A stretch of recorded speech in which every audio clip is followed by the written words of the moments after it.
muy buenas tardes para todos. Muchísimas gracias para todos los asistentes, para nosotros el Comité de Privacidad y Protección de Datos Personales. Es un gusto tenerlos acá.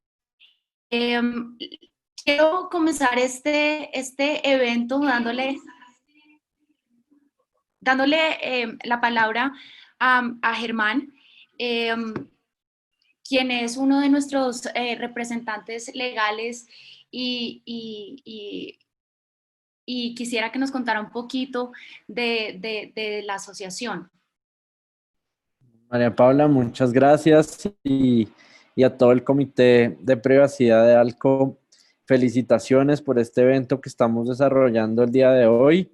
Como tú decías, mi nombre es Germán Flores y soy el presidente de la Asociación Colombiana de Legal Tech y los acompaño hoy en nuestro segundo evento de la asociación y el primero de la Comisión de Datos Personales en un tema que es absolutamente crucial para el país, sobre todo teniendo en cuenta la coyuntura actual en la que estamos y en una sociedad altamente digitalizada. Les reitero nuevamente la felicitación a todos. Estoy seguro que vamos a tener un excelente conversatorio el día de hoy. Y bueno, aprovecho aquí también para presentar a la persona que lidera todo este tema en la Comisión de Datos Personales de LegalTech. Quisiera aprovechar para presentar a Andrea y de nuevo darle también las felicitaciones por este trabajo, por este primer ciclo de conferencias que estoy seguro que van a ser eh, maravillosas y que van a aportar mucho al debate en términos de protección de datos en Colombia. Entonces, Andrea Martínez, la va a presentar brevemente, es socia de la firma Martínez Devia y Asociados, es abogada de la Universidad de los Andes con un máster en Derecho comparado enfocado en la propiedad intelectual de la Universidad de California, Western School of Law de San Diego en los Estados Unidos.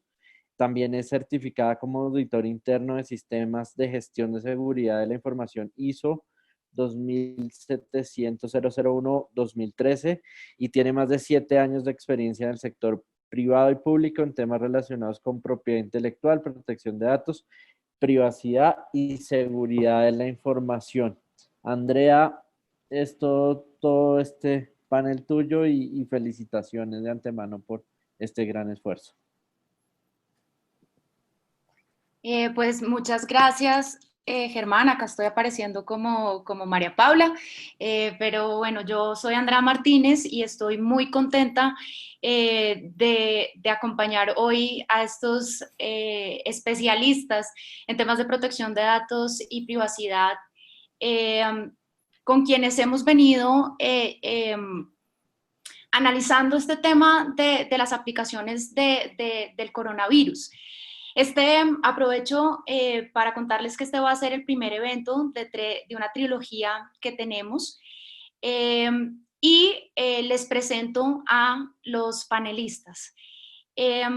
Omar Javier Umaña es abogado de la Universidad Externado de Colombia, con estudios en la maestría en comunicación audiovisual de la Pontificia Universidad Católica de Argentina.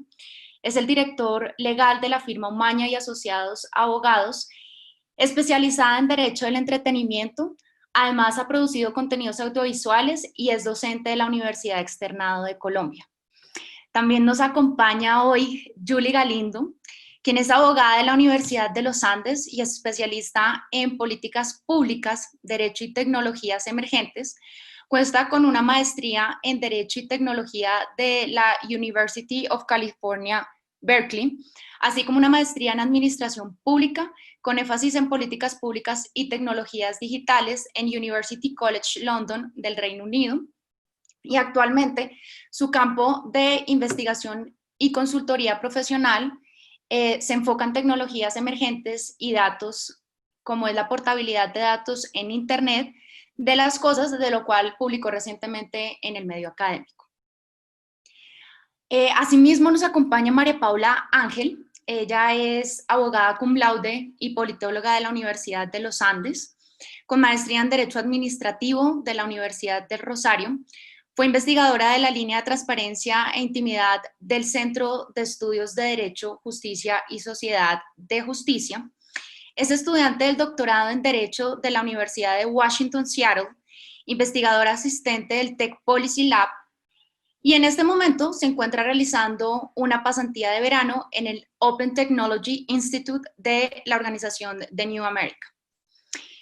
Y finalmente nos encontramos con Daniel Castaño, quien es abogado de la Universidad Externado de Colombia, magíster y doctor en Derecho de la Universidad de California, Berkeley, profesor de Derecho y director del Centro para la Ética y la Transformación Digital de la Universidad Externado de Colombia, abogado y consultor independiente en Derecho, Tecnología y Ética Digital.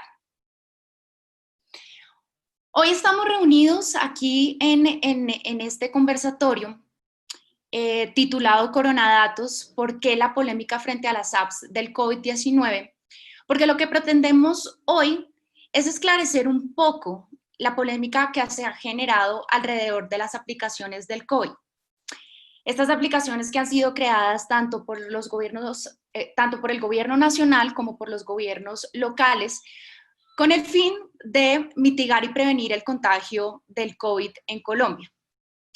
Sin embargo, si bien la intención del gobierno ante la creación de estas aplicaciones fue la de mitigar y prevenir el contagio de los ciudadanos, estas aplicaciones han generado muchos interrogantes, tanto para los usuarios como para los entes encargados de la protección de los datos y la privacidad en torno a de la privacidad en Colombia. Y para comenzar con un contexto, me gustaría invitar a Omar Javier para que nos cuente un poco cuáles son estas aplicaciones, por qué es que han generado tanta polémica y qué tipo de datos son los que estas aplicaciones están recolectando. Te doy la palabra, Omar Javier. Bueno, buenas tardes a todos. Mi intervención va a ser corta. Voy a hablar las generalidades, les voy a compartir pantalla. Y tenemos lo siguiente. Primero les voy a hacer un mapeo de cuáles son esas apps que en Colombia han tenido mayor protagonismo, ¿no? Tenemos las siguientes: Corona App, que es la app nacional, ¿no?, que está presente en todo el territorio colombiano y que por lo mismo es la app que más se ha escuchado, que más ha sonado, porque tiene la finalidad, pues, que todos los ciudadanos participen en ella para unos fines que vamos a hablar en esta charla de hoy, mis compañeros lo tocarán a detalle. Está la plataforma GAO de Bogotá, ¿no?, del gobierno, de la alcaldía de Bogotá, que es solamente, tiene la finalidad que las personas en territorio, pues, en el cual la alcaldía de Bogotá tiene jurisdicción, participen, ¿no? Estas apps, digamos, Corona App no es las otras, ¿no?, que Corona App es la nacional. También está Medellín Me Cuida, que es particular porque no es una app en sentido estricto, sino es más bien una plataforma a la que se acude a través de un programa web, una página web, y esta es la de la alcaldía de Medellín, ¿no? Tenemos Cuidémonos, que es de Cartagena, ¿no? Y pues está centrada con unos fines similares a los de protección a las personas o que buscan ciertos temas relacionados con la protección de las personas y el COVID en esta región. Está COVID Boyacá, que es del departamento de Boyacá. En cada una les he mostrado unos pantallazos para que ustedes se hagan una idea del funcionamiento y porque quizás en el imaginario de ustedes ya se encuentran. Y hay otras apps, hay más apps, pero no todas uno puede acceder a ellas bajo descarga debido al lugar en que se encuentre uno. Entonces, ¿qué es lo particular de esta apps? Y a partir de aquí voy a hacer es una generalidad de ellas. Ya después se tocarán algunos temas en detalle más concreto y al final pues pues podrán ustedes preguntar algunas de las cosas. Lo particular y bueno, y también porque hablamos de estas apps y porque son importantes, porque ha sido la primera vez que de manera masiva se ha utilizado, se han buscado los fines de recolección de datos de la ciudadanía y pues todas estas circunstancias de la pandemia son bien particulares y están marcando un rumbo que posiblemente se siga en el futuro. ¿Qué pasa con estas apps? La mayoría de apps solicitan que el ciudadano introduzca sus datos para poder participar de la experiencia de la app, ¿sí? Yo puedo entrar, descargar la app, pero hasta cierto punto puedo navegar y si no introduzco mis datos no puedo conocer, no puedo saber cuáles son los beneficios que podría tener, no puedo dar una información acerca de síntomas que podría tener dependiendo de una u otra. Y también la mayoría de apps solicitan activar la geolocalización, ¿no? Este es un ejemplo de la de Boyacá. Todos estos tópicos que les estoy diciendo van a ser importantes ahorita en lo que conversemos más adelante. Y asimismo, hay un tema aquí bien importante de experiencia de usuario. Estas apps no se lanzaron para un público determinado, no se lanzaron para especialistas que conocen el tema de datos, sino para la ciudadanía en general. En ese sentido, la finalidad que buscan las apps y el manejo de los datos que van a hacer no están del todo muy bien clarificados para una persona común y corriente que quiere informarse acerca de todo esto. Estos son 3 pantallazos de 3 de estas apps que les he mencionado, en la que ya se pueden imaginar pues la cantidad de texto y las complejidades para encontrar lo que hay, para navegar en él y entender totalmente, bueno, si nosotros estamos entregando nuestros datos al inicio, ¿qué es lo que van a hacer con ello? ¿Cuál es esa finalidad? Entonces esto ha provocado esta dificultad en la experiencia y que solamente se ha acudido al texto y no a otras herramientas gráficas que uno diría como, bueno, para facilitar el entendimiento de todos podrían utilizarse, ha provocado que muchas personas no les quede claro cuál es la finalidad de la app en sí misma y asimismo cuál es la finalidad de los datos que nos están solicitando. Este es un ejemplo de una de las apps que de entrada uno o muchos de los usuarios no logran entender qué es lo que de pronto se pretende con eso. Entonces, por eso digamos también la importancia de este evento, porque la ciudadanía en sí se ha interesado, hay gran interés en la utilización de estas aplicaciones, pero ha tenido que acudir a los medios de comunicación tradicionales, a redes sociales o a eventos como este para informarse y para conocer, bueno, qué es lo que hay aquí detrás, ¿no? Esto que les estoy diciendo no solamente la experiencia de usuario que nosotros desde el comité de datos de la asociación hemos hecho cada uno, navegando por la app, entrando, analizándola, sino se basa en una encuesta que Andrea lideró, en la cual hace unos días nos dimos cuenta pues que esa percepción que teníamos nosotros, que además habíamos constatado en comentarios de las tiendas de la App Store o de la Google Play Store de Android, en el que la gente decía, estoy un poco perdido, era lo que nos decían en estas gráficas y en esta encuesta que les pongo de presente. Y con eso, pues quiero plantear el panorama para pasarle la palabra ya a mis compañeras y que sigamos la charla sobre a mayor profundidad.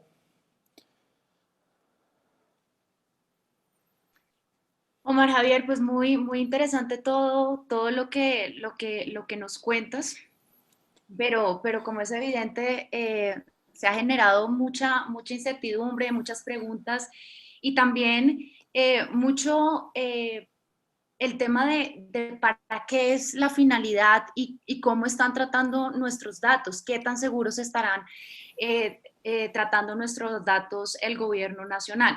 Esto ha generado tanta incertidumbre que ha llegado hasta el punto que los entes que regulan, como dije inicialmente, todo el tema de protección de datos y privacidad en Colombia, han realizado ciertos requerimientos y ciertos pronunciamientos al respecto. Entonces me gustaría que Julie nos contara un poco ¿qué es lo que ha planteado y cuáles son tanto la Procuraduría como la Superintendencia de Industria y Comercio? Claro. Primero, gracias a la asociación, obviamente, por la invitación, y creo que es un esfuerzo muy importante que estamos haciendo desde el Comité de Privacidad de Datos, de darle visibilidad a temas que de pronto a veces es complejo encontrar información, incluso para nosotros como personas que trabajamos en estos temas, a veces es complejo encontrar información, y el propósito principal de esto es tener un diálogo amable entre personas que están enfocadas desde diferentes perspectivas en temas de datos y que han hecho estudios además en asuntos relacionados con las aplicaciones para mitigación del COVID. Entonces, para responder la pregunta de Andrea en relación con los pronunciamientos de autoridades, creo que primero tenemos que para ubicar al público un poco es por qué vamos a hablar de la Superintendencia de Industria y Comercio y por qué vamos a hablar principalmente de la Procuraduría General de la Nación.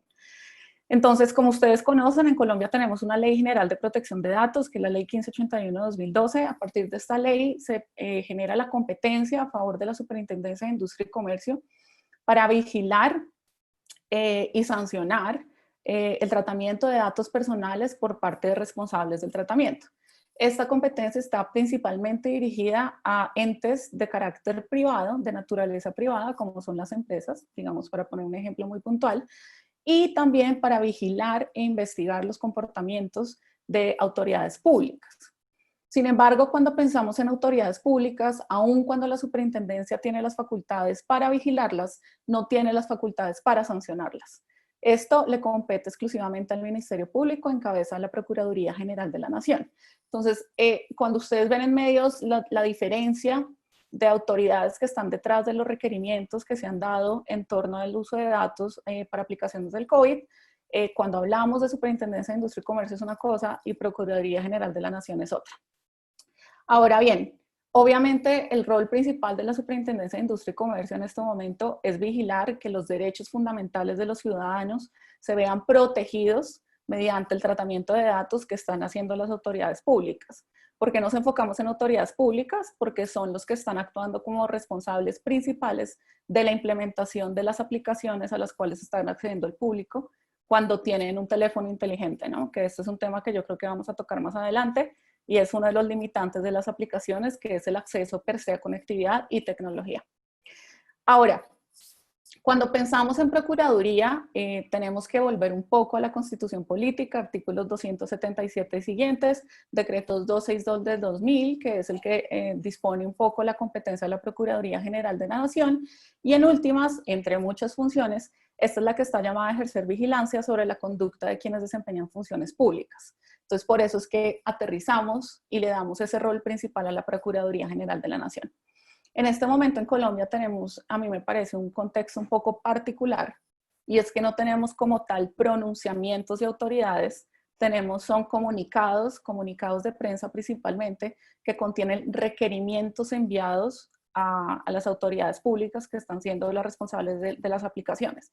Entonces, en el caso de la Superintendencia de Industria y Comercio, en su rol de vigilante del cumplimiento de la Ley 1581 de 2012, ha enviado requerimientos, por ejemplo, en el caso de Gabo, Bogotá Me Cuida, ha enviado requerimiento tanto para la plataforma web, que es Gabo, como para la aplicación, que es Bogotá Me Cuida. Ha enviado requerimiento de información también a Medellín Me Cuida. Ha enviado requerimiento de información también a la aplicación de Cali, que si no me equivoco es Cali Valle Me Cuida, o algo relacionado con el nombre, entre otras. Entonces, si lo vemos, ha sido una labor más de vigilancia que de pronunciamiento en cuanto a cumplimiento de norma y a cumplimiento de comportamiento en cuanto al contenido, en cuanto a las prácticas de tratamiento de datos personales. Digamos que nosotros al momento de hacer esta investigación sí notamos un poco en el vacío que hay en cuanto a disponibilidad de información pública para poder hacer realmente una valoración de cuál es la percepción de la autoridad de vigilancia en torno al comportamiento de las autoridades públicas, ¿no? Simplemente tenemos unos comunicados de prensa muy generales hasta el momento, pero confiamos que la Superintendencia de Industria y Comercio eventualmente brindará mayor información a la ciudadanía, pues haciendo un llamado también a la transparencia y a esta necesidad de credibilidad, de confianza que los ciudadanos han hecho a través de redes sociales también. En paralelo tenemos la Procuraduría General de la Nación.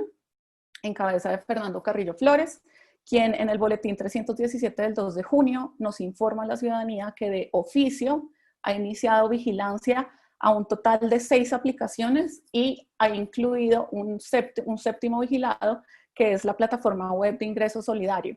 Si ustedes recuerdan, esta es una plataforma a través de la cual se facilita la entrega de beneficios a hogares en situación de pobreza y vulnerabilidad a manera de contrarrestar un poco la emergencia que se ha generado a causa de la declaración de pandemia.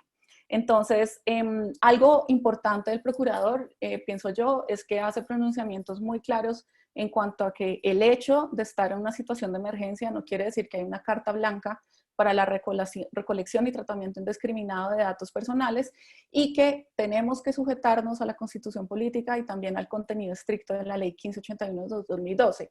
Entonces, es una percepción un poco integral de aquellas normas que están llamadas a cumplirse en este momento.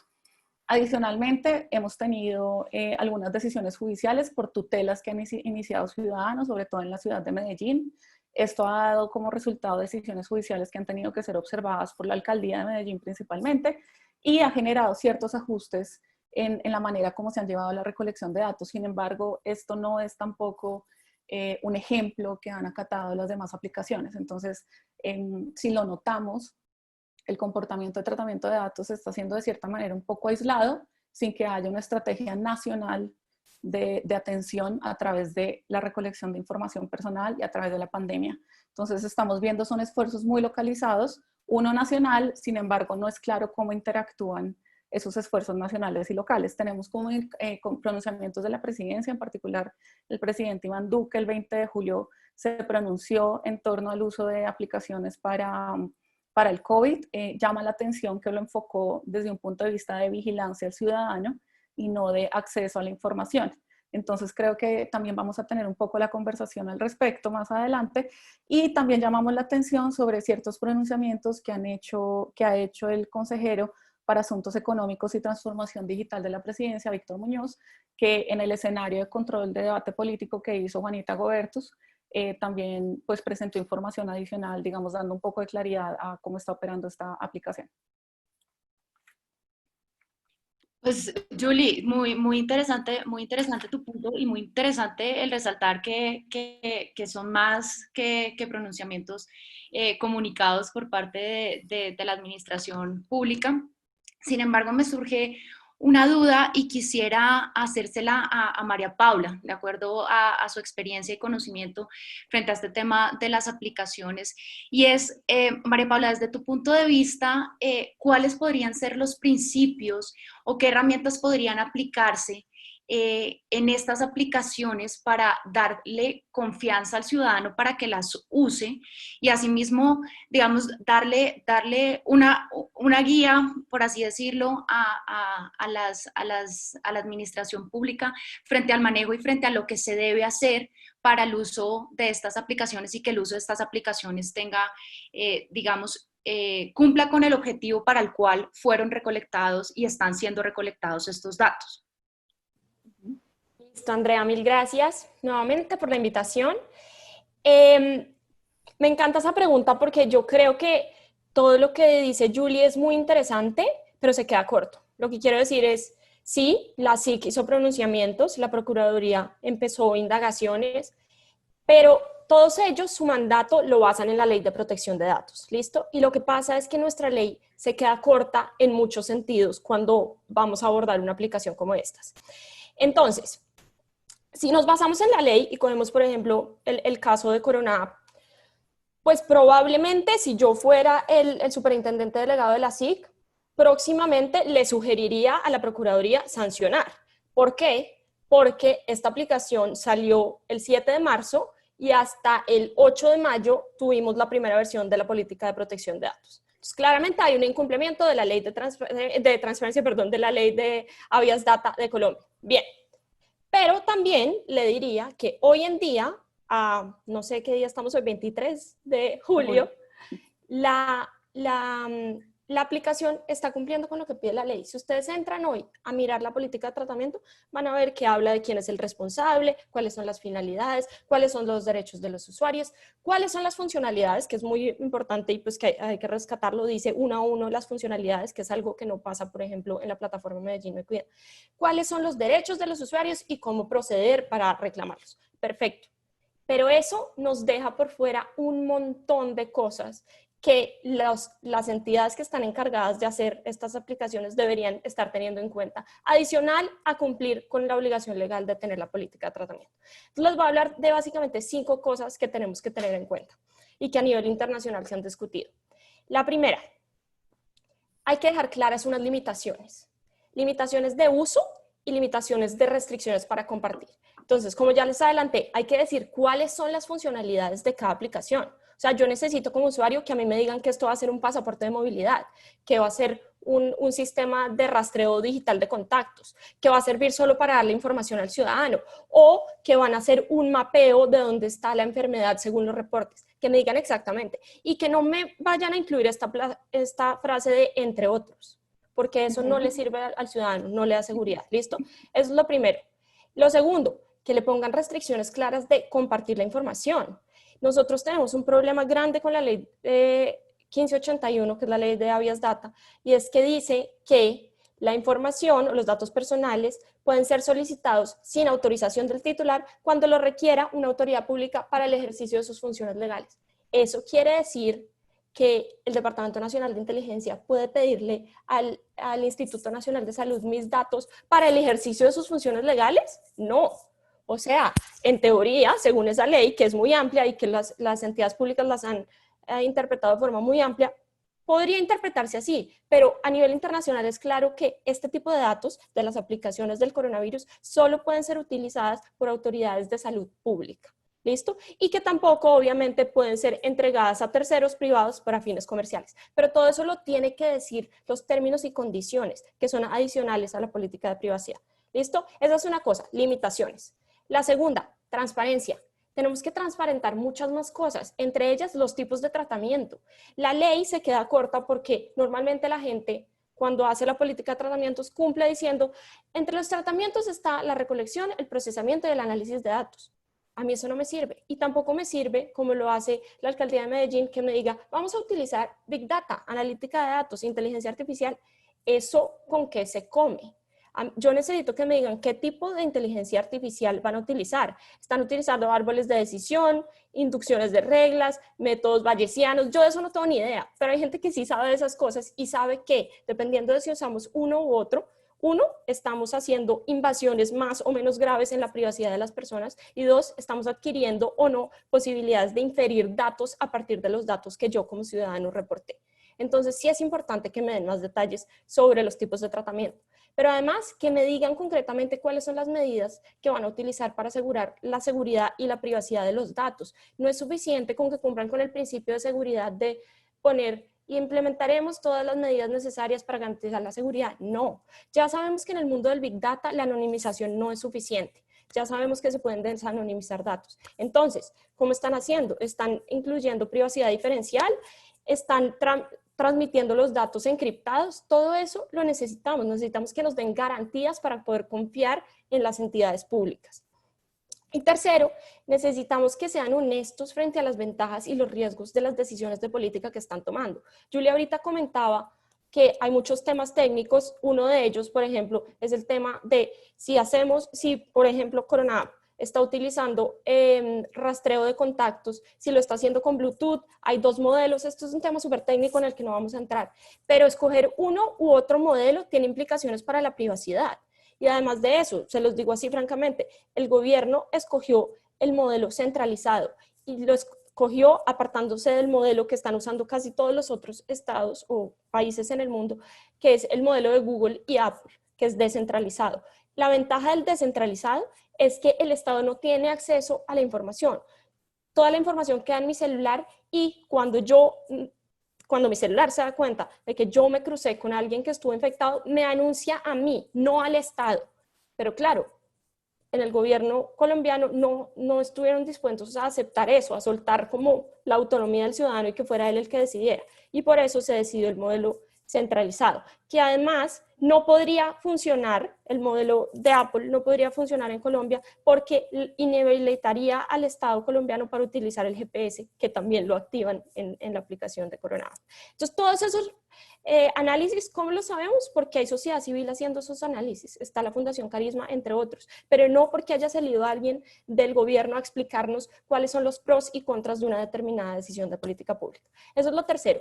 Lo cuarto, necesitamos rendición de cuentas. Si estamos cediendo la privacidad, que no es un derecho absoluto y en ocasiones se puede ceder, necesitamos que nos digan a cambio de qué es lo que estamos ganando, si está siendo efectiva la aplicación, y no es suficiente con que me reporten cuántas veces se ha descargado. Yo necesito que me digan si con eso sí han podido identificar a las personas a las que hay que hacerles testeo, o si han podido identificar a las personas con las que hemos tenido contacto y posiblemente estaban infectadas. Y además necesito que me digan si cada uno de los datos que me están pidiendo es absolutamente necesario, que me digan este dato sirve para tal funcionalidad, este para tal funcionalidad, y que efectivamente se estén utilizando, porque cuando vemos el debate del Congreso nos damos cuenta de que, por ejemplo, los datos del rastreo de contacto no están llegando al Instituto Nacional de Salud. Si no están llegando al Instituto Nacional de Salud, que es el encargado de la estrategia de epidemiología, entonces ¿para qué los estamos recogiendo? ¿Listo? Entonces ese tipo de cosas son rendición de cuentas que nuevamente fortalecen la confianza del ciudadano. Y finalmente, o bueno, no, ese era el tercer punto. El cuarto punto, mecanismos de supervisión y control propios y externos. ¿Listo? Tienen que estar autocontrolándose todo el tiempo. No es suficiente que respondan a las críticas de la ciudadanía. Ellos mismos tienen que hacerse exámenes para saber si la seguridad digital que han implementado es suficiente o no. Pero además tienen que permitir que otros hagan esos exámenes. ¿Cómo? Por medio del código abierto. ¿Listo? Revelando o transparentando cuál es el código fuente de la aplicación. Y la última cosa, hay estándares que ya han sido discutidos internacionalmente. Hay dos cosas que están claras en estas aplicaciones. Una, su naturaleza voluntaria.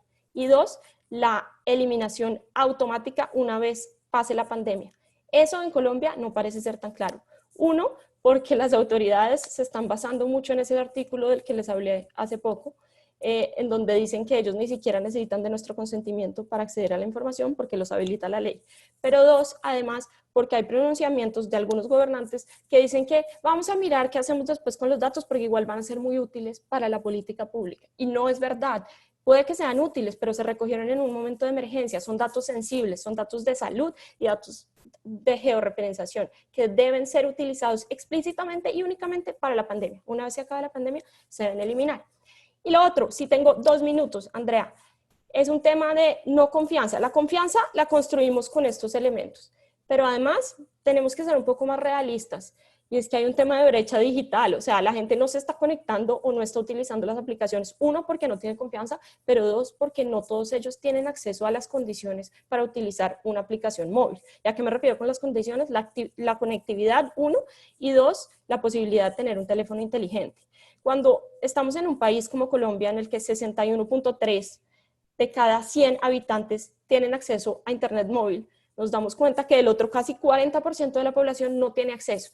Y eso genera problemas. Uno, podemos estar incrementando la brecha digital, pero no solo eso, sino la inequidad que ya existe en el país, porque vamos a estar dirigiendo recursos para abordar el coronavirus solo a los que están reportando, dejando por fuera a los que están en el margen del Big Data, que son normalmente los más afectados por el COVID, las personas pobres, las personas de tercera edad, las minorías. ¿Listo? Y dos, porque eso tampoco es bueno para la política pública, porque vamos a estar haciendo política pública con base en una muestra de la población, no en la totalidad de la población, y una muestra que, como ya dije, no es representativa.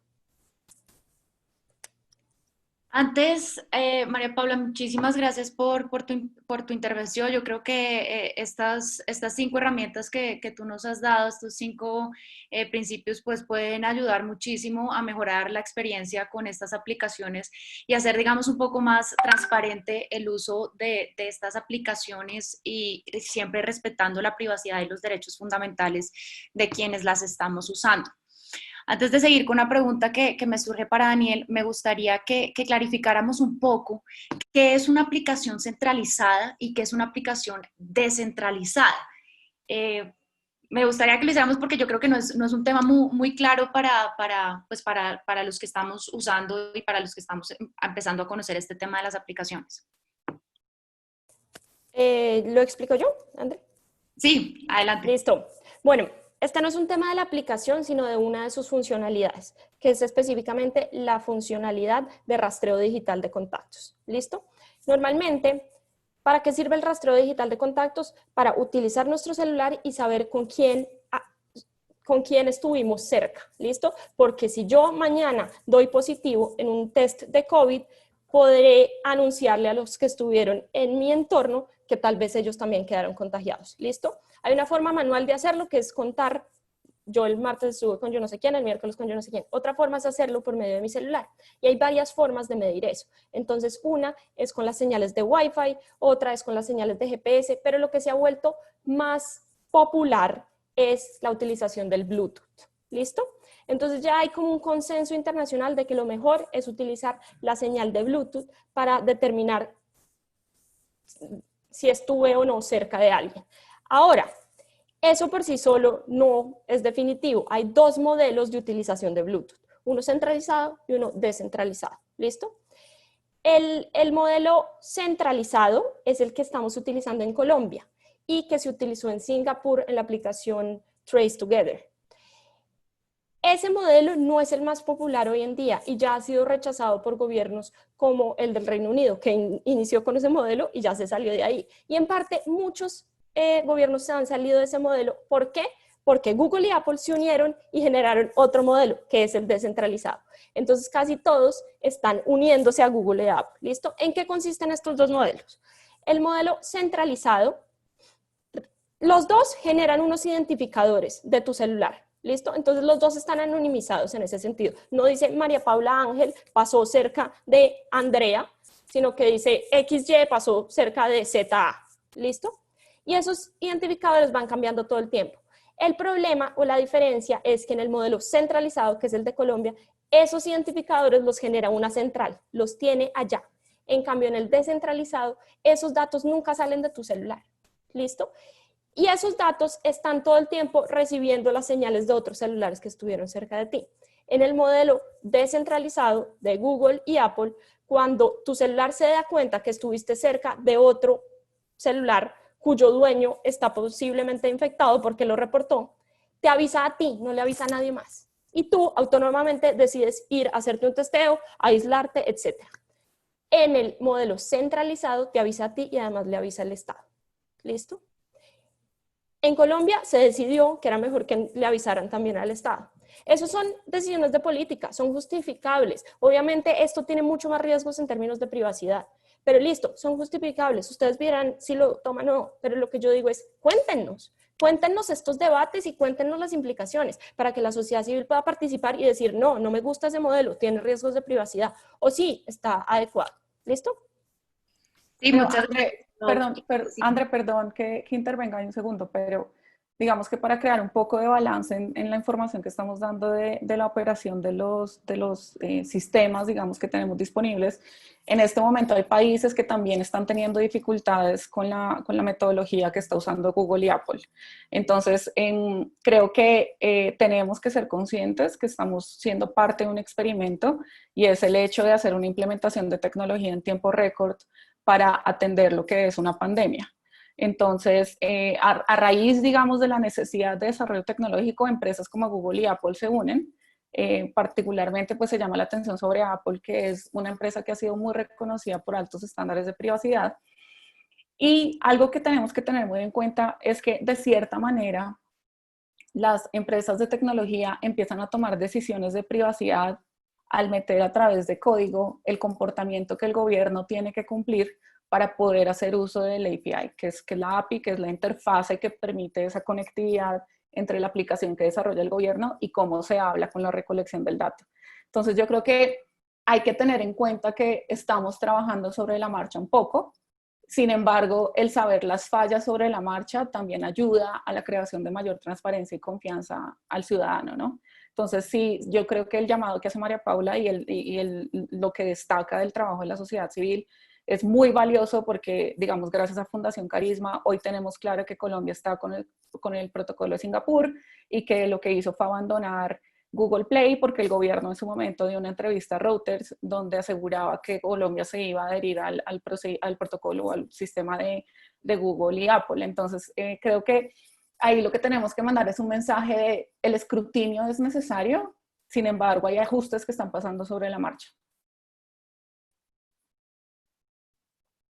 Pues Julie, muchísimas gracias por tu aporte y por la aclaración también, porque sí, en efecto, estas no solamente son unas aplicaciones que están siendo usadas aquí en Colombia, sino a nivel mundial y como tú dices, pues todas las aplicaciones y todo el mundo está tratando de ver cómo funcionar, cómo es el mejor funcionamiento de estas aplicaciones sin afectar la privacidad, la protección de los datos y los derechos fundamentales de los ciudadanos que están usando estas aplicaciones.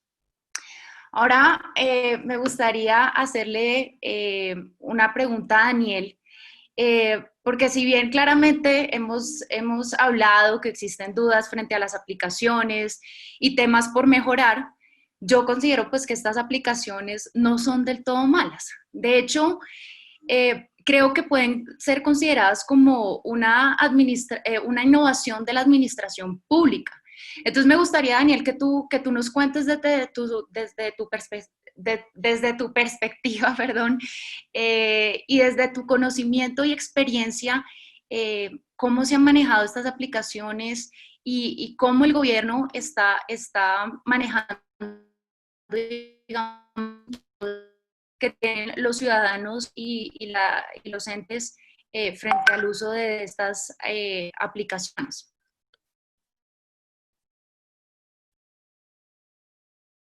Daniel, estás en mute. Andrea, muchas gracias. Bueno, primero organización por la invitación y a ti por tu pregunta. Es una muy buena pregunta y me permite partir con una quote que me gusta mucho, que es de Marc Benoit, y él dice que la tecnología no es buena ni mala, la tecnología es neutra. Los fines dependen de los intereses a los cuales sirva esa tecnología. Entonces yo creo que como tal, la tecnología en este contexto en el que estamos es una herramienta útil que eventualmente puede contribuir al control del contagio exponencial y como un instrumento más al servicio del gobierno, pero no es el único. Entonces en su momento, hace 3 meses, lo promocionaban en Corea del Sur como la revolución y que eso había logrado terminar con el coronavirus. En Corea del Sur ya estamos viendo pues un rebrote. Entonces digamos que es uno de los tantos instrumentos que tiene el gobierno que debe ir acompañado pues, de otras medidas de bioseguridad y otras medidas en materia de orden público. Yo creo que en efecto la tecnología es un buen instrumento. En Colombia tenemos obviamente los problemas que pone en cuanto a conectividad, los problemas que pone Julie en cuanto al control, en cuanto a las normas jurídicas a las cuales están sometidas estas aplicaciones. Yo creo que hay que rescatar que la tecnología se puede hacer y que este tipo de aplicaciones se pueden hacer y que en Colombia el ordenamiento jurídico ya tiene previsto unos requisitos para que esto sea hecho, digamos, con respeto a la privacidad. Y para ello me refiero puntualmente al decreto 1413 de 2017, recientemente reformado por el decreto 620 de 2020, en el cual, por ejemplo, ya transformó la privacidad por diseño de un principio a un mandato reglamentario concreto para las autoridades públicas. Cuando uno lee muy de cerca el objeto de ese decreto, digamos que una lectura desprevenida, uno puede pensar que es únicamente para servicios ciudadanos digitales, pero cuando uno lee muy de cerca el objeto del decreto, dice que en general aplicará para cualquier sistema de información o herramienta que utilice la administración pública para interactuar con los ciudadanos. Entonces yo creo que perfectamente aplicaciones como esta caben ahí. Hay que destacar que el gobierno nacional ha escuchado en medio de todo a la sociedad civil, ha tomado correctivos. Uno puede comparar la política de privacidad inicial con la que tienen hoy, que ha cambiado. Obviamente, como lo señala María Paula, la tarea no es solamente dejarlo en el papel, sino cómo se transforma eso en una realidad. Yo creo que ahí la privacidad por diseño pues lo es todo. Hay diferentes sistemas, centralizados, descentralizados. Además están los experimentos que ha hecho el MIT, que ha hecho Stanford con diferentes aplicaciones, probando diferentes tecnologías en lo que tiene que ver dónde se está guardando la información, cómo se está guardando. Pues yo creo que eso es lo que le hace falta a este tipo de innovación pública, pero pues creo que en el fondo se trata simplemente de escuchar los comentarios de la sociedad civil de la academia, de los diferentes grupos de interés, y ir ajustando esa política a eso. Le hace falta, claro, desde un punto de vista, digamos que eminentemente legislativo, reglamentario, pues es un tema de un checklist que uno puede cumplir, pero quedan muchas preguntas éticas muy interesantes y que yo creo pues que van mucho más allá de la ley, y es temas de integridad de la plataforma. Y es básicamente todas las medidas, y no solamente de reglas de papel que está utilizando el gobierno en la política de privacidad, sino cómo con el diseño mismo de la aplicación en cuanto a su arquitectura, yo envío un mensaje para proteger las expectativas y aspiraciones de los ciudadanos que han decidido utilizar estas aplicaciones. Entonces, para no extenderme mucho, creo que la innovación pública es muy importante, que estos son instrumentos muy importantes, que en Colombia existen las normas jurídicas para hacerlo. Es cuestión pues, de alinear eso, no es fácil tampoco en el contexto en el que estamos, pero de ahí la importancia de espacios como este, en el cual pues, la sociedad civil pone de presente sus preocupaciones, y pues será cuestión de que el gobierno escuche y las vaya ajustando pues, de conformidad. Muchas gracias. Daniel, muchísimas gracias. Y me parece un punto muy importante el que tú estás tocando, porque además de todo, las aplicaciones no solamente fueron creadas para ahorita y para este tiempo. O sea, las aplicaciones llegaron para quedarse y seguramente van a seguir siendo usadas después de que esta pandemia pase, que además de todo no sabemos cuándo va a pasar. Entonces, yo creo que es una oportunidad para ir mejorando con el tiempo este tema de las aplicaciones. Quiero empezar con la pregunta que voy a hacer, la ronda de preguntas, así que los espectadores, si tienen preguntas, por favor, váyanme las haciendo por el chat para que yo se las lea a los panelistas. Pero esta pregunta me surge para todos los panelistas, y es, ¿qué piensan ustedes de estas aplicaciones en el futuro? ¿Cómo ven ustedes que estas aplicaciones van a impactar el futuro? ¿Cómo van a impactar el tema de los datos? Quisiera empezar, no sé, con Julie. Empecemos bueno, con... Dale, con yo el- empiezo. Yo la verdad creo que es una reflexión muy necesaria de hacer en la medida en que nosotros no sentimos el impacto de las decisiones públicas hoy en día, sino que las vamos a sentir a futuro. Y creo que también la incertidumbre que ha creado el COVID de cierta manera nos genera una necesidad de vivir el día a día, preocupándonos por los temas que salen hoy y no necesariamente reflexionando para dónde vamos. Yo la verdad, en esta pregunta que tú haces, me voy a detener solamente brevemente en 3 puntos principales. Entonces, y lo voy a enfocar más desde el punto de vista de lecciones aprendidas para la sociedad del futuro. Y uno, que más o menos ya se mencionó, es que la tecnología no es la solución absoluta. De ninguna manera, y tampoco se debe caer en el error de, como se llama coloquialmente, satanizar las tecnologías tampoco. En la medida en que no hay tecnología ni buena ni mala, es precisamente la finalidad que se le da. Sin embargo, el hecho que la tecnología no sea absoluta incrementa la necesidad de prestar más atención a otras cosas, como es la necesidad de coordinación estatal y de partes interesadas, ¿sí? Y el hecho que es indispensable que futuros esfuerzos de innovación pública cumplan con ser adoptados masivamente, contando con la confianza ciudadana, y 2, ser diseñados e implementados bajo estrictos estándares legales, como la Procuraduría, por ejemplo, lo advierte. Ahora, en este punto es importante tener en cuenta que la Procuraduría, por ejemplo, menciona una serie de garantías. Sin embargo, omite una que en mi opinión es muy importante, y es el ciclo de vida útil de los datos. Al omitir el ciclo de vida útil de los datos, de cierta forma no es clara la temporalidad permitida para el tratamiento de esa información. Entonces acá salto a la segunda lección aprendida, y es: ¿cuándo finalizamos el uso de esta información? ¿Cuándo consideramos que este experimento, que pudo ser útil o no, que pudo ser exitoso o no, lo consideramos finalizado? Y eso es muy importante porque, de cierta manera, en este momento estamos cayendo en discusiones, sobre todo a nivel internacional, se está dando la discusión de si estos sistemas que permiten colateralmente cierta clase de vigilancia, de cierta manera van a cambiar la interacción entre el Estado y el ciudadano al crear también una arquitectura de vigilancia en esa relación, ¿no? Entonces, digamos, nosotros estamos viendo que el escrutinio precisamente de estas aplicaciones es relevante porque como lo ha descrito hasta el momento, y voy a tomar el caso del Corona App, el Corona App se describe como una herramienta de información utilizada para enfrentar la crisis e impedir extensión de efectos del coronavirus. Sin embargo, si yo no tengo la temporalidad clara, podría generarse una especie de estado vigilante a partir de la información que ha sido recolectada. Entonces, por ejemplo, se está generando a nivel internacional conversaciones sobre si, por ejemplo, va a existir algo que se llama pasaporte de salud, por ejemplo. Entonces, si esa aplicación eventualmente puede mutar a ser una carta verde para la movilización libre en ciertos escenarios que requieren contacto con otras personas. Entonces, digamos que la facilidad de acceder a datos, la facilidad de su tratamiento y lo perpetuos que pueden llegar a ser, también puede generar unos malos usos a futuro, ¿sí?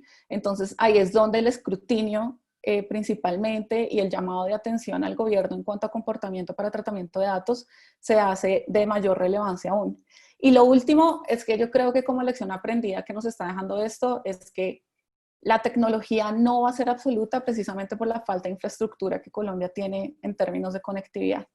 Entonces, digamos que estamos viviendo este experimento social, probablemente no va a ser el primero y a futuro probablemente vengan más, pero esto lo que nos está demostrando es que la conectividad pasa a ser una prioridad en Colombia, ¿no?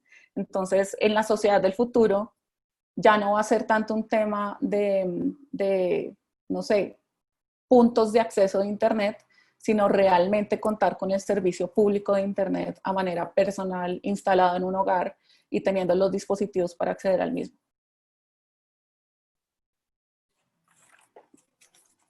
Julie, pues gracias por esas 3 lecciones aprendidas que tenemos. No sé si alguien quiera complementar esta apreciación de Julie o a esta pregunta, o damos paso a las... Adelante, María Paula. Gracias, André.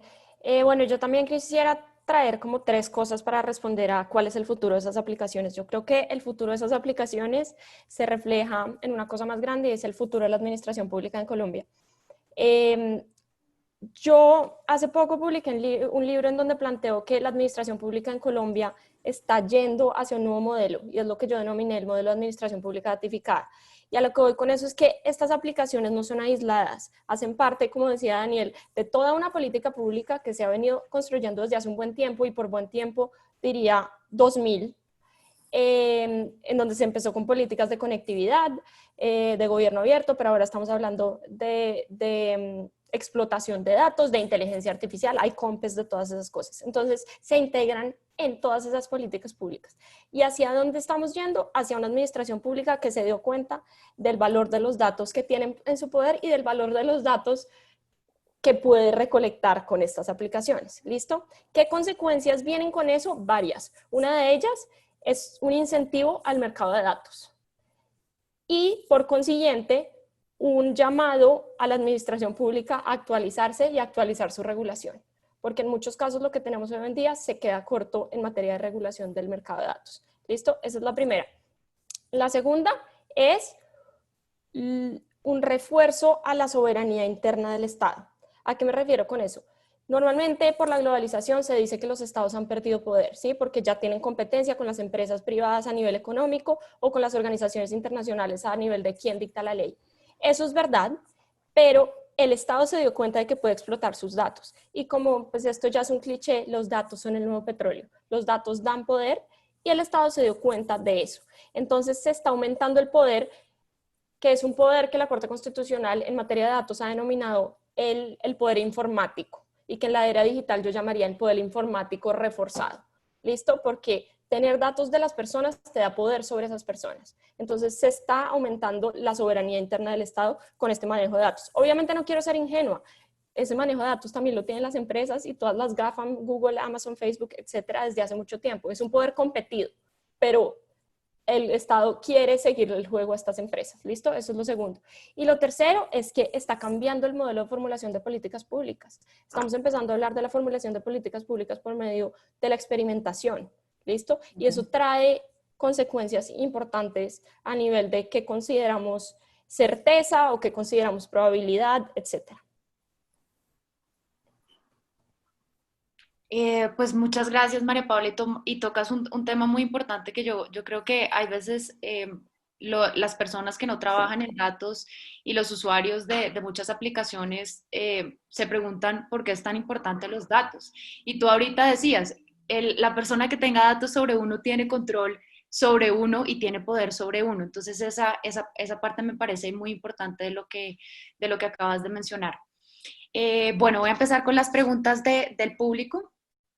Entonces, la primera es, desde la promulgación de la Ley Estatutaria 1581, la SIC ha sido muy juiciosa en ser garante del cumplimiento de la norma. En contraste con el sector público, este año la norma ya cumplió 8 años desde su promulgación y por parte de la Procuraduría no se ha escuchado, al menos públicamente, de una sanción o incluso apertura de investigación por el incumplimiento de la norma.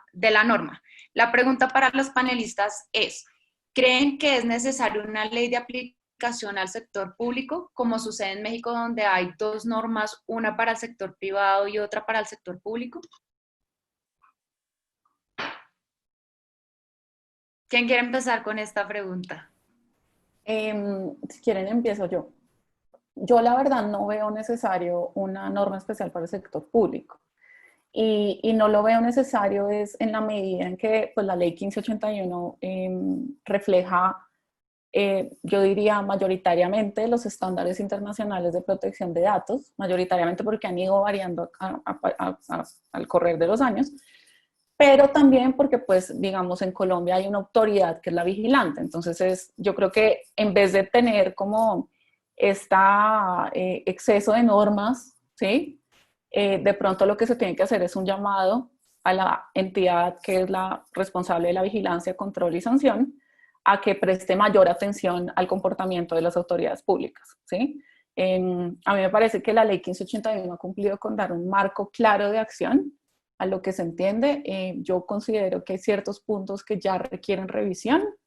Si tomamos antecedentes internacionales, por ejemplo, del GDPR, que es este Reglamento Europeo de Datos, ya la Comisión Europea hace 20 días más o menos sacó la primera revisión de la implementación y del texto y etc. Y se dio cuenta que hay espacio para hacer ajustes y para promover ciertos enfoques de cumplimiento de lo que son los comportamientos de protección de datos en Europa. Entonces yo lo que pienso es más como hacer un llamado a la autoridad para que sea un poco más enfocada en lo que es el comportamiento de la autoridad pública, especialmente porque el COVID está mostrando que necesariamente hay que prestarle atención a las prácticas desde el punto de vista de la administración. Entonces, como todos sabemos, cumplir con privacidad y cumplir con la protección de datos requiere casi que una transformación de cultura, ¿sí? Y si esa transformación cultural no se da en el corazón de las administraciones públicas, aun cuando tengamos muchas normas que la regulen, pues simplemente va a seguir siendo un saludo a la bandera. Entonces creo que es más hacerle un llamado a la autoridad de que se enfoque y que haya una aplicación y la creación de antecedentes comportamentales. Yo quisiera secundar lo que dijo Julie. Yo también creo que esta ley es suficiente y de hecho creo que es una de las ventajas. Si uno mira otros regímenes, como en el caso de Estados Unidos, que entonces solo es consumer privacy o privacidad del consumidor y aparte se habla de temas del gobierno o que tienen leyes a nivel federal y a nivel estatal, eso es un enredo, no solo para los abogados, sino para el ciudadano del común entender si estoy protegido por esta ley o por esa ley. Para mí, creo que es una fortuna que en el caso de Colombia solo tengamos una ley que le aplique tanto al sector público como al sector privado. Segundo también que lo que necesitamos es voluntad de la Procuraduría para hacer lo que ya la ley le dice que tiene que hacer. Pero sí adicionaría que, Julie lo dijo, hay que discutir o volver a debatir algunos temas de la ley. Yo me quisiera centrar en lo que ya dije. El artículo 10, literal A y literal C, es un bache por donde cabe cualquier cosa. El hecho de que digan que las autoridades públicas no necesitan autorización del titular cuando lo requieran para el ejercicio de sus funciones legales, es un hueco muy grande que está generando que las autoridades públicas puedan hacer muchas cosas con nuestros datos, pasarse los datos entre ellas y que no haya nada de control. Entonces creo que sí hay falta de voluntad, pero también hay una ley muy generosa con nuestros datos cuando tiene que ver con la administración pública. Bueno, yo estoy de acuerdo con ustedes, no soy panelista, pero estoy de acuerdo con ustedes en este tema. Sin embargo, sí pienso que se deberían igual delimitar ciertas acciones de las entidades públicas, por lo que tú decías en un inicio, que queda muy amplio.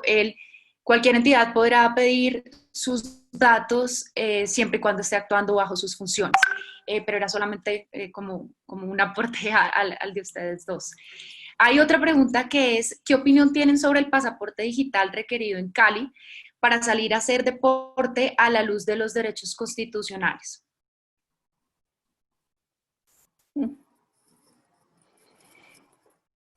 Es una buena pregunta. Me gustaría que Daniel hubiera estado en la llamada, pero creo que se le cayó. Yo la verdad pienso que estamos en un momento, y yo creo que de hecho la idea de este panel nació de tener claridad o de tratar de identificar cuáles son esas tensiones constitucionales también, ¿no? Porque pues de ahí es donde en últimas podemos ver cómo en la práctica se están viendo un poco afectados los derechos fundamentales de los ciudadanos colombianos. Yo pienso que desafortunadamente lo disruptivo que ha sido la situación del COVID ha llevado también a usar herramientas que no necesariamente usaríamos en un status quo normal, pero que sin embargo son útiles para el momento en el que estamos, que es un estado de emergencia declarado, ¿sí? Entonces, yo considero que veo la tensión que puede haber, por ejemplo, en libre circulación, con el derecho fundamental de libre circulación, entre otros. Sin embargo, y no voy a hacer un análisis constitucional porque eso ya no corresponde a la tecnología implementada, sino a la intención detrás de ese uso de esa tecnología. Considero que por el momento es una manera también de ayudarle al ciudadano a regular su comportamiento. Entonces, cuando hablamos un poco de la tecnología no es la solución absoluta, es porque también tenemos que tener un alcance o un ángulo un poco holístico. Y es que en la dificultad en la que estamos, la tecnología no es solución si no se usa de una manera correcta, si el antecedente, la intención no es de buena fe y si al final el resultado no se usa en pro a la creación de política pública para mitigar el COVID, ¿no? Entonces yo creo que estamos en un gran experimento social y obviamente le cabe toda clase de cuestionamientos. En lo personal, sin hacer un análisis constitucional profundo en el momento, creo que es una herramienta disruptiva que tiene que evaluarse sobre la marcha para también ver su resultado y si es la solución óptima al final, ¿no? Bueno, pues gracias, Julie, por tu aporte en esta pregunta. Voy con la siguiente. ¿Cuál es el límite para los empleados en la imposición de pedir el registro en Corona App? Yo creo que a lo que se refiere en esto es que muchos de los empleados están requiriendo, de los empleadores, leí mal, de los empleadores. Entonces la pregunta es esa, muchos de los empleadores están exigiendo, digamos, el registro ante Corona App. Primero, ¿cuál es el límite? Y la pregunta va dirigida a esto, ¿cuál es el límite de los empleadores para exigirle a sus empleados el registro en Corona App? Yo creo que eso se relaciona con uno de los principios de los que yo hablé y es un estándar como que ya ha sido consensuado a nivel internacional, y es que estas aplicaciones tienen que tener naturaleza voluntaria, no solo cuando pide el registro del Estado, sino más aún cuando lo piden privados. Y aterrizándolo al caso de Colombia, yo creo que eso se sustenta en el modelo de protección de datos que nosotros tenemos. O sea, hay varios modelos de protección de datos. Hay uno libertario, que es esta idea de el ciudadano tiene libertad para escoger qué está bien para él y qué está mal para él. Hay otro paternalista, que es donde el Estado decide qué está bien para el ciudadano y qué está mal para el ciudadano. Y hay otro intermedio, como de lo que los Nobel de Economía decían del notch, como de yo te voy a incentivar para que tú, ciudadano, vayas hacia donde el Estado quiere que vayas. ¿Listo? Es un debate, se puede dar cuál de los tres modelos es más necesario en este momento, pero lo cierto es que en Colombia, hoy, el régimen jurídico de protección de datos está basado en el principio de libertad. Es libertario. Y la Corte Constitucional lo ha dicho 1000 veces, se basa en la idea de que el individuo puede decidir cuándo quiere dar sus datos y cuándo no, porque él es consciente de los beneficios y de los riesgos. Entonces, hasta que no demos un debate consensuado, participativo, entonces se incluya al sector privado, al sector público, a la sociedad civil, pues no podemos cambiar de modelo. El modelo que hay hoy le da libertad al ciudadano para escoger si da o no sus datos. Entonces, bajo ese modelo, ese tipo de restricciones o más bien de obligaciones, pues a mi modo de ver no serían constitucionales. Muchas gracias, María Paula. Voy con la siguiente pregunta. Dice, excelentes intervenciones. Me gustaría que ahondaran en el punto del sondeo con la ciudadanía sobre las apps y cómo considera que puede balancearse el interés legítimo en el uso de estas tecnologías y el derecho a la protección de datos personales.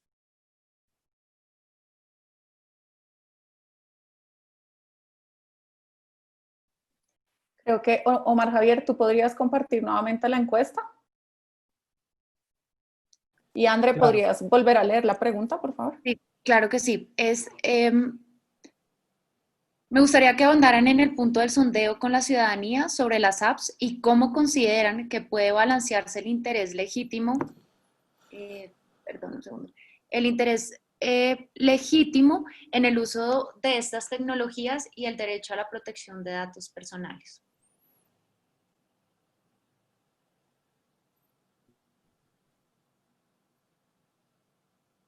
Perdón, que estaba en mute. Yo pienso que si algo mostró el sondeo que nosotros hicimos y que fue de manera absolutamente informal y anónima, vale la pena aclararlo, es la falta de confianza que se está generando por parte de la ciudadanía a raíz del uso de las aplicaciones.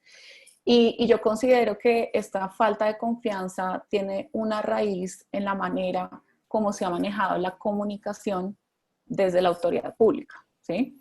Si ustedes lo recuerdan, y tomando un caso puntual de la aplicación de Bogotá Cuidadora, hubo muchos malos entendidos y también hubo dificultades también en el momento de interactuar con las interfaces que estaban disponibles al ciudadano. Entonces, por ejemplo, en algunos casos eran formularios que eran muy similares a lo que es un formulario de Google, en el cual se tenía que diligenciar información, no eran claras las instrucciones y después en medios de comunicación, sea el secretario de gobierno o fuese la alcaldesa, se empezaban a emitir ciertas aclaraciones y ciertos pronunciamientos que a veces eran un poco contradictorios para la ciudadanía.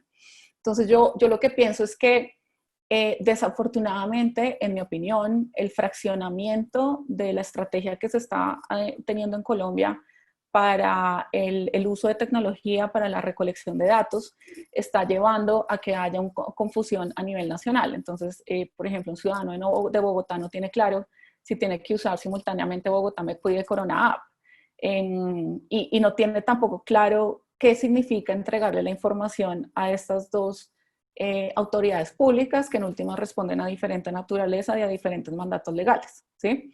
Entonces, creo que hay un punto. Si lo pensamos un poco desde el legítimo interés, pues obviamente el legítimo interés un poco está dado desde el estado de emergencia en el que estamos. Sin embargo, no es un legítimo interés que sea suficiente para justificar toda clase de tratamiento y recolección de datos. Y ahí es donde yo creo que podemos unir un poco el análisis a lo ilimitado que está siendo interpretado la excepción que contiene el literal A del artículo 10 que mencionaba María Paula. Entonces, un legítimo interés de estado de emergencia no puede circunscribirse necesariamente también a que estoy exceptuado a contar con autorizaciones y que por eso simplemente recolecto todo lo que quiera. También hay un poco lo que nosotros encontramos en esta encuesta, es que la gente no conoce cuáles son los datos que se están recolectando. Entonces, si en una encuesta de 230 personas, 49,6% está diciendo que no conoce cuáles son los datos de carácter personal, pues en últimas eso limita un poco el entendimiento que yo tengo de los derechos que tengo sobre la información y también la manera como puedo ejercer la protección de esa información, ¿no? Porque desconozco la naturaleza. Entonces ahí es un poco donde, si uno piensa en el principio de privacidad por diseño, esto lo que me indica es que la información que estoy brindando al público no está siendo suficiente, por lo tanto tengo que incrementar mis esfuerzos que estoy haciendo desde el diseño de la aplicación, desde seguridad por diseño. Y también generar que tanto privacidad como seguridad sean casi que por default, como se lo llamamos en inglés, y no simplemente a manera de requerimiento de la autoridad. Digamos que algo que hubiese sido muy útil, yo creo, para manejar la comunicación con la ciudadanía, es que los PIAs, que son los Privacy Impact Assessments, que en español se llaman, digamos, como, se me olvidó el nombre en español, Andrea, ¿me puedes ayudar? Son los estudios de impacto de privacidad que tienen que hacer los responsables de tratamiento de cualquier clase de tecnología o de cualquier iniciativa que conlleve el tratamiento de datos. Entonces, si nosotros nos devolvemos un poco a las actividades que ha hecho la Superintendencia de Industria y Comercio, la Superintendencia tiene una guía de cómo debe ser la recolección de datos a través de medios electrónicos, ¿sí? Es una guía que contiene, son recomendaciones, pero le da un énfasis especial a lo que es el estudio de impacto y privacidad. Entonces yo de verdad considero que al ver la gran confusión que hay, algo que sería muy útil es que esa información, apelando un poco a la ley de transparencia pública, en la información pública, esa información debería ser pública, ¿sí? Esos estudios de impacto de privacidad deberían ser públicos. Precisamente para conocer cuál es la raíz de las necesidades, la privacidad por diseño y seguridad por diseño, que al final se entiende que están siendo plasmadas a través de la aplicación. Y un punto adicional que yo creo que ha causado confusión, que no lo hemos tocado, pero lo voy a decir brevemente, es los rumores que hay frente a que en algunos dispositivos móviles inteligentes, una vez se procede con la actualización del sistema operativo, el celular automáticamente instala la aplicación del gobierno, ¿sí? Que es lo que nosotros hemos conocido un poco como el acto de preinstalación, y lo hemos identificado, y a nivel internacional hay algunos comentarios en relación con dispositivos Samsung. Esta pregunta en particular se le hizo al superintendente Andrés Barreto en una entrevista en Blue Radio, y él explicó que pues simplemente podría pasar y que pues en comienzo no habría algún inconveniente. Sin embargo, nosotros estamos siendo vigilantes de si en realidad esto es una práctica que está siendo repetida en otros teléfonos inteligentes. Yo, por ejemplo, en mi caso soy una usuaria de iPhone, no tengo preinstalada la aplicación, he hecho la actualización del sistema operativo y no ha ocurrido. Entonces también esas pequeñas interacciones que el ciudadano pueda tener con tecnología, digamos que le estamos prestando atención, pero sin embargo van a sumar a la confusión, ¿no? Entonces por eso es que es bueno que de pronto el gobierno tomara una posición un poco más abierta, tanto el gobierno local como nacional, en la cual dijeran Colombia está con el sistema centralizado o descentralizado, y además este es el estudio de impacto de privacidad que se hizo y lo publicamos para conocimiento de la ciudadanía. Julie, pues muchas gracias, y algo que me gustaría simplemente agregar como ciudadano, por así decirlo, es que a mí me gustaría, y estoy segura que a los ciudadanos también, que hicieran, digamos, unas políticas, unos términos y condiciones un poco más asequibles para aquellos que no son abogados, porque si uno lee los términos y condiciones que tienen esas aplicaciones, y en general todos los términos y condiciones y las políticas de privacidad son muy confusas, tanto que yo creo que va un poco en contra del principio de transparencia, porque no me están diciendo con claridad para qué es lo que van a usar mis datos y realmente quiénes van a tener acceso a eso. Voy a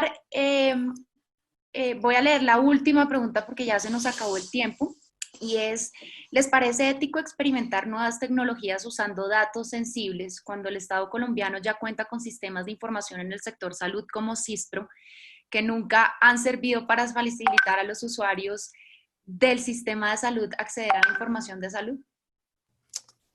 Yo ahí quiero decir dos cosas. Esa pregunta saca muchas de las cosas que tengo en la cabeza. La primera, me quiero centrar en la palabra experimentar. Yo también creo que es peligroso este discurso que es propio de la administración pública datificada de la experimentación, la innovación y el aprendizaje. Yo entiendo que el gobierno nacional tiene eso como política pública, entiendo que puede traer muchos beneficios, pero también tenemos que tener en cuenta que eso no puede pasar por encima de cualquier cosa y menos aún de un derecho fundamental protegido por la Constitución en el artículo 15. ¿Listo? Entonces, cuando uno lee, yo no sé si ustedes vieron un artículo de la Agencia Nacional Digital explicando de dónde surgió Corona App, y en una parte explican cómo, sí, hemos cometido errores, pero tengan en cuenta que esto es un proceso de innovación. A mí eso no me sirve, a mí eso me asusta, porque es que el Estado es el garante de nuestros derechos.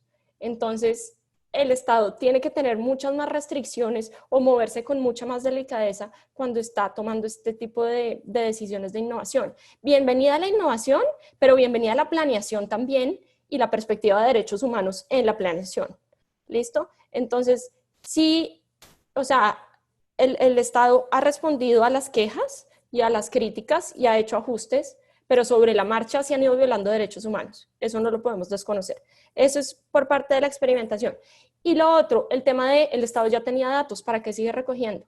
Eso es un tema que a nivel constitucional tiene que ver con lo que yo le decía con este test de proporcionalidad. O sea, el Estado, entre otras cosas, tiene que cumplir con una cosa que se llama el data minimization o la minimización de datos. Solo puede recoger los que sean exclusivamente necesarios.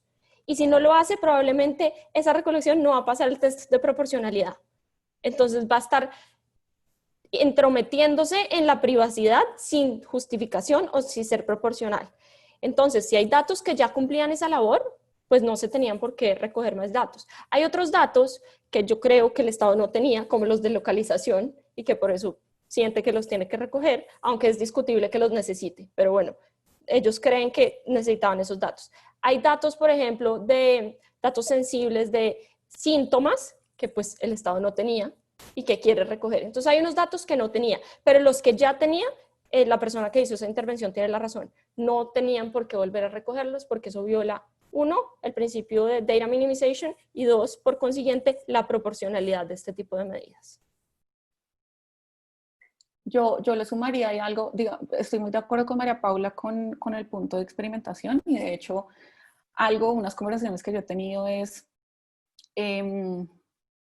pues en últimas el uso de estas tecnologías que no son conocidas por todos o que no son habituales en el uso por todos, también se pueden medir un poco y testear un poco en grupos de enfoque o digamos haciendo ciertas pruebas con un número de ciudadanos. Entonces, volviendo al caso de Bogotá, a mí me llamó en particular la atención de si la confusión es por la estructura de la recopilación de datos, por qué no se hizo una prueba con ciudadanos para conocer cuál era esa interacción con la tecnología.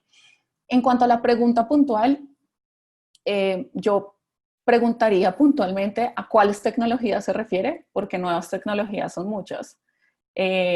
No sé si se está refiriendo a analytics a través de sistemas de inteligencia artificial, pero sin embargo, volviendo al tema de la plataforma que pues informan ahí, que es CISPRO, a mí me parece que la finalidad de CISPRO es radicalmente diferente a las aplicaciones, ¿sí? Las aplicaciones, digamos, tienen algo que CISPRO no tiene y es que persiguen al vector, es decir, persiguen al que puede ser el que esté contagiando a otros, persiguen y a través de sensores de contacto entre celulares me permiten sacar más información. CISPRO es una plataforma que se alimenta de datos que le introducen, sin embargo no interactúa entre ellos. Entonces, si nosotros lo planteáramos en un escenario de tecnologías emergentes, podríamos hablar, por ejemplo, de la existencia de un diseño de Internet de las cosas a través de este uso de aplicaciones, donde los dispositivos se comunican entre ellos y por sistemas de inteligencia artificial que están detrás, pues generan analytics y un análisis profundo que en últimas son lo que alimenta la toma de decisiones de políticas públicas, ¿no? Entonces yo creo que también ahí cuando uno mira este tipo de plataformas, pues hay que tener claro que la finalidad de la misma puede cambiar radicalmente, también la tecnología que está detrás de la misma y también la interacción del usuario y en últimas quién es el responsable de esa plataforma o de esa aplicación y de la tecnología detrás. Bueno, pues muchas gracias. Yo sé que esto es un tema que da para hablar horas y horas y horas, pero ya desafortunadamente se nos acabó el tiempo. Quiero darle las gracias a todos los panelistas, a todos los asistentes, a todas aquellas personas que hicieron preguntas muy interesantes. Y aprovecho este momento para invitarlos a que estén pendientes de nuestro próximo evento, de esta trilogía que les comenté al inicio. El próximo evento va a ser de Big Data y Analytics, entonces para que estén pendientes de la fecha. Nuevamente, mil gracias Julie, María Paula, Omar Javier y pues Daniel que se desconectó. Y a Germán Flores, muchísimas gracias también por liderar esta gran asociación. Nos veremos todos en una próxima ocasión y que tengan todos una feliz tarde.